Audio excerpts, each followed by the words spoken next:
civil penalty and not a criminal penalty. So it would be good to keep them at these numbers, that it would become a deterrent to pure persons, and they would just look to do the right thing, which is to get the permit, continue to maintain the permit. So it'd be much cheaper to pay the $100 or whatever is required for the permit, where you would know that you can play your trade legally and without the necessary harassment or free from certain harassment. Right, and if you choose not to choose that easy way out that would be provided for you through this Bill of Rights, then you would have to pay these fees, and hopefully that will deter you, that you would hopefully look to regain a permit if that is allowed through the committee and do what is right. So again, we find that it is reasonable, not that in the sums of the money, but as in a form of a deterrent from breaking the law. Understood and appreciated. Are there any other views on the matter on your side, Mr. Alexander? Or is that? I think that would have covered. Okay. I think so. Okay, fine. Yes, please. Now, I turn to my colleagues. I believe that before we had the interval, I saw Minister Cummins' hand raised, then it went back down. So I was paying attention. You're a fine minister. I am indeed. Thanks, Minister. Okay, Thank you, no Chair. problem. Are there any other colleagues who wish to pose any questions to the representatives of Barvin? If not, then it therefore just simply remains for me, Mr. Alexander, to thank you and Mr. Maloney, and also Mr. Barrow and Mr. Greenidge and Mr. Alsop for taking the time out to come and share with us. I think that your contributions were very valuable.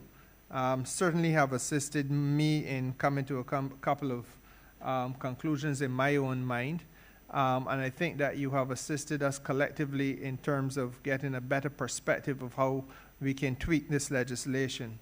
So, gentlemen, I want to thank you on behalf of all the members of the committee. I want to wish you well, urge you to continue to try to be safe.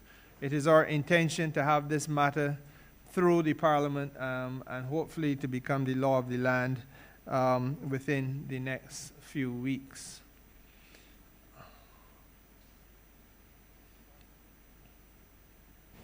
To thank this Parliament for inviting us to have a say on the policy and to give our input, whether it's to agree, to disagree, or to give suggestions. We are very grateful for the initiative, and we are very grateful for the invitation and the extended invitation to more of our colleagues than normally attend. We are very grateful for this honor in representing vendors at this level and having an input on the policy of the national vending policy that will be hopefully rolled out pretty soon and take, how should I put it, effect as soon as possible. Yes. Thank you. Thank you very much, Mr. Barrow.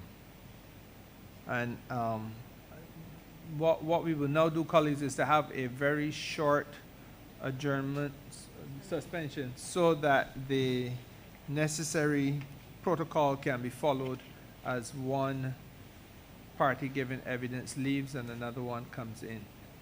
So I will ask for a motion of suspension, 2:25 now, that we reconvene in 10 minutes at 2:35.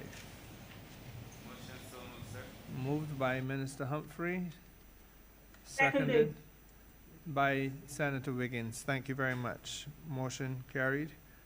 2:35 we shall reconvene.